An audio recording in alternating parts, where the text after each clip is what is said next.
We then looked at 3 contemporary cases, the Lucille P. Markey Charitable Trust, which did its work over a 15-year period from 1983 to 1997, the Mary Flagler Carey Charitable Trust, which operated between 1968 and 2009, and the Corella and Bertram F. Bonner Foundation, which was founded in 1980 and is slated to sunset this year in 2010. One of the most significant findings of these 3 cases is that the decision to limit the life of a foundation can have powerful consequences, especially when it is approached as a strategy for achieving desired philanthropic outcomes. When the decision to spend down is part of a foundation's strategic plan, it can be a significant factor in the foundation's ability to bring about change. There was a determination to make small gifts without a lot of folderol to individuals and projects that were working in local communities or on major issues of change.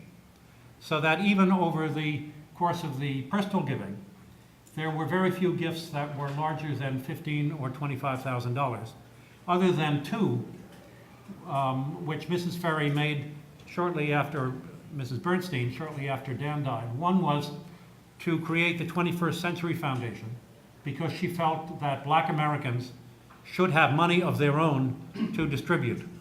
And it was initially a challenge gift because it would have tipped because of the amount going at one point. And the 21st Century Foundation is still functioning. It's had a more recent lease of life when Ford Foundation and others put some capital in. But now as African Americans are having more wealth and more flexible wealth, it's become a public charity that makes a difference in the field. The other fund that she created was called the Southern Land Fund, which helped black farmers and families throughout the South hold on to property that might have been sold in what are called parturition sales, where if a family of 8 members received a farm, any one of them who wanted to sell could force the sale of the rest. So this was an implementation to keep farms going. The foundation was established in '86, and I came aboard in '97 just in passing, knowing it was a spend down foundation. But by 2001, for a number of reasons, we decided it's time to decide when the foundation will spend down. And in 2001, we selected 2016 as the year of the spend down. There were lots of rational reasons. Number one, 15 years seemed pretty far off.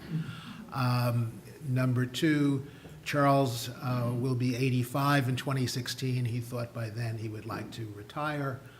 Number 3, he did not want to start working with a different management group. And my 2 senior colleagues are within 2 years of my age, and all of us will be in our late 60s, early 70s by 2016. And he didn't want to start all over with a different management group. So those were the reasons. The concept of wanting to control your mission and the donor intent, oh, please, no. Change it to match your intent for the times that you're in when you get that money. So that's our message to our kids. So why did we reach this decision among these ideas? There's some other ones that I think are equally important.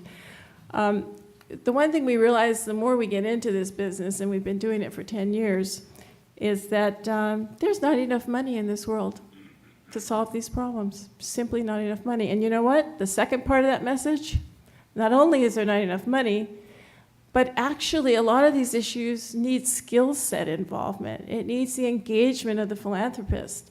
And so being able to have the platform of a foundation sort of as your brand opens so many doors to get you in to be that skill set that can make a difference.